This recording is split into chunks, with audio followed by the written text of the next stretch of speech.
All right, welcome back to the 6 economic functions of government, everyone. Last week we talked about the first three.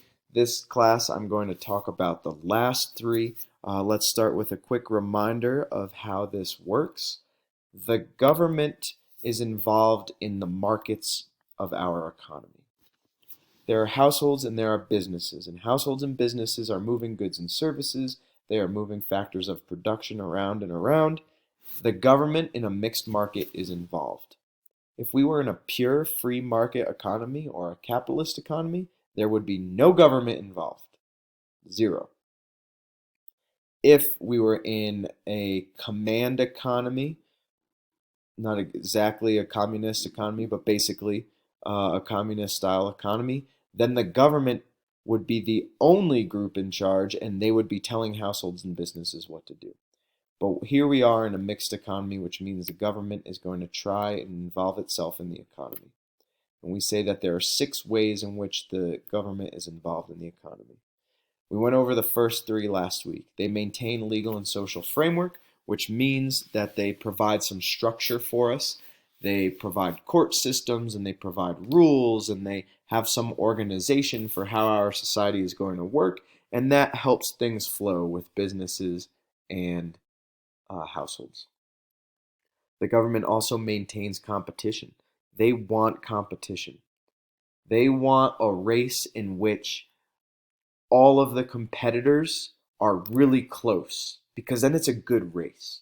They want a business that can provide, or businesses that can provide high quality goods and services for the people. They do not want one business who crushes all of the competition far and wide over and over again. They want people to compete or businesses to compete, because when businesses compete, the consumers get better products at cheaper prices. The government also provides public goods and services. They give us stuff. They give us roads, they give us education, they give us dams, they give us services such as unemployment services and so forth. The government just straight up gives consumers and producers, households and businesses, things. Today we're going to talk about redistributing wealth, correcting for externalities, and stabilizing the economy. So let's get rolling.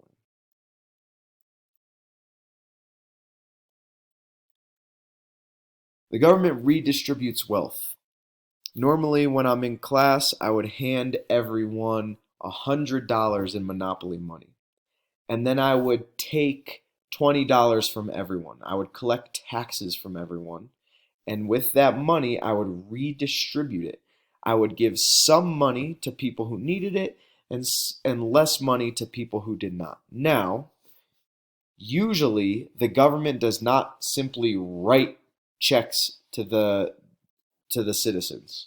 They don't redistribute this wealth by straight up giving people money. They do it via services. So, higher income tax rates for the rich than for the poor. They collect more money from the rich, less money from the poor, and then they provide Social Security and aid to children, Medicare, Medicaid. In other words, these are called social services. The government has social services that they provide for people that need it in this country.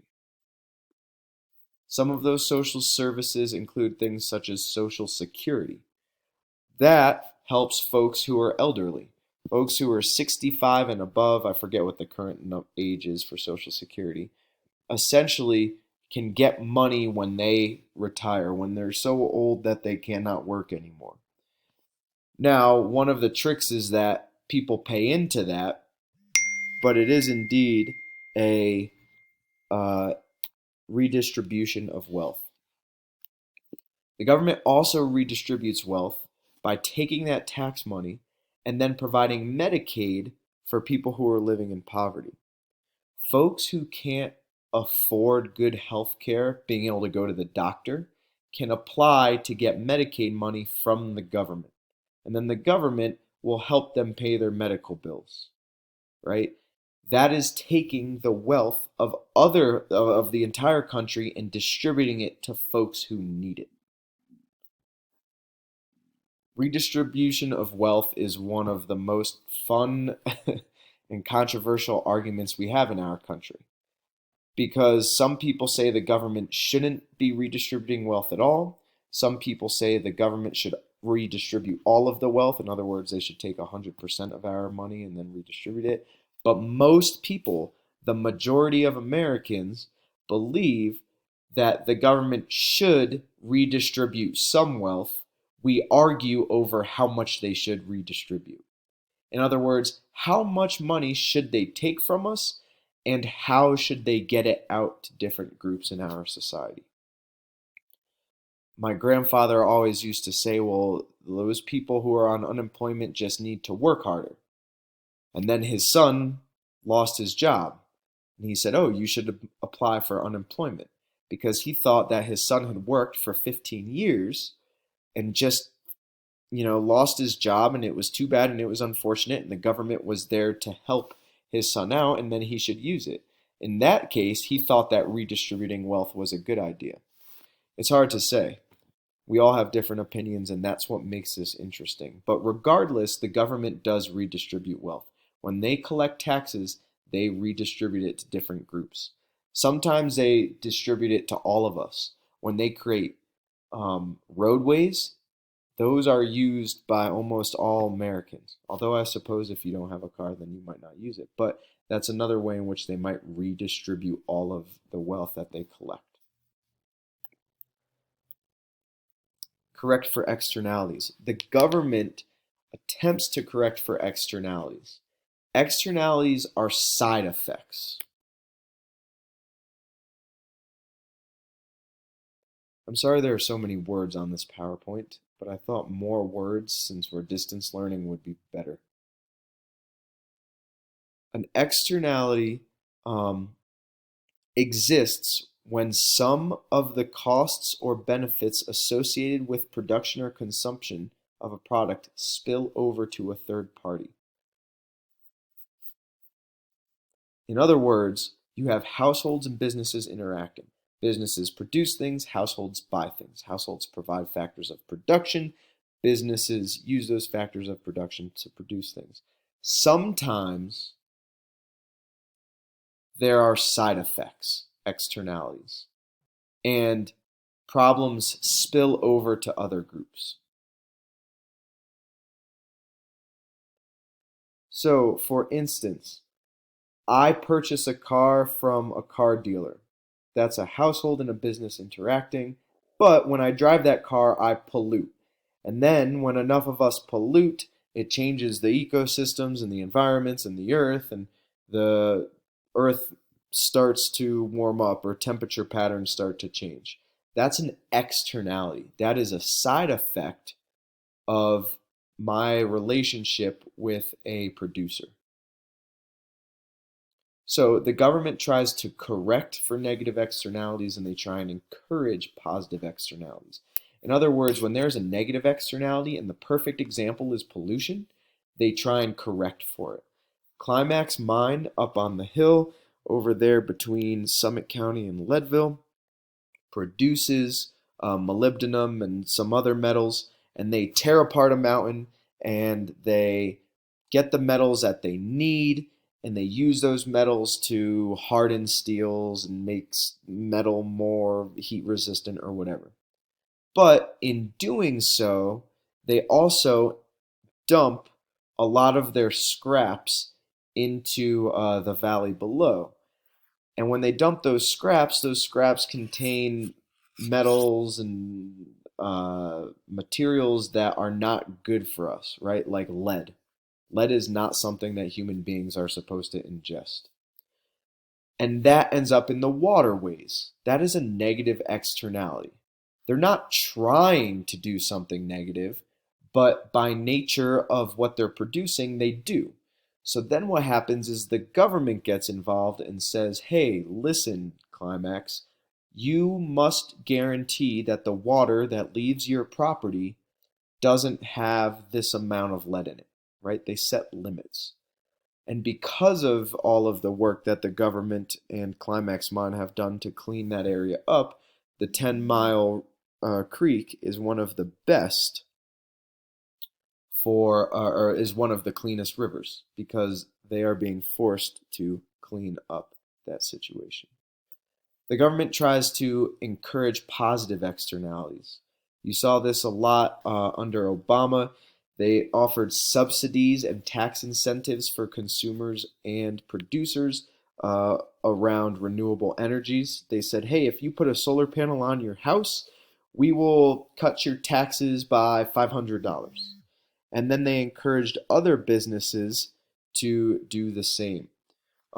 If you produce a certain product, then we will subsidize that. They do this all of the time with farmers because they want a positive side effect. They want the government, or they want those agricultural sectors to produce something that's helpful for more people. They're trying to encourage a positive externality. Last but not least, the government tries to stabilize the economy. And we are living, the reason this is such a historic time period right now is because the government is really not struggling, but they have a huge challenge in trying to stabilize our economy right now. The economy goes up and down. There are huge successes and there are terrible, terrible losses. Essentially, what happens is the economy moves up and down. Sorry, I'm distracted. The government is trying to make sure that we don't have super high highs and super low lows. In the 1930s, the economy went into a huge depression known as the Great Depression, and a man named Franklin Delano Roosevelt tried to stabilize the economy by making banks run smoother, by giving people jobs, by controlling the interest rates, by reducing unemployment. Before that, the government didn't spend much of its time or resources stabilizing the economy. It was really more of a free market. And because of that, there were huge depressions during the late 1800s and early 1900s. Businesses would freak out and panic, and then the economy would crash. And then it would take years for it to come back, and then it would crash again. The government took a bigger role in trying to stabilize the economy during the Great Depression, and that's where we are today. They might print more money to try and get things moving. They might take money out of the system to prevent inflation. They might change the interest rates to encourage businesses and households to borrow or not borrow, or they might straight up provide resources for citizens. What we're seeing right now is incredible. The government very rarely gives checks and gives money to its people just like that. They tried it under George Bush. I think everyone got like $600 or something, and most people just kept the money and saved it. They didn't really spend it. But what's going on now is the government is giving $1,200 checks to most American citizens so that they can use that money. And I shouldn't say most. Well, yeah, it's the majority. It's people who make under $75,000 a year, so that they can use that money to pay their rent or buy goods and services and keep the money going. The government does not want the economy to stop moving. They want it to continue to flow. So therefore, they are going to do what they can to stabilize it. They're going to try and keep that money moving. And when you say in various states and around the country that no one's allowed out and businesses must shut down and you can't have groups of more than 2 people anywhere, then you're putting the economy at risk of failing.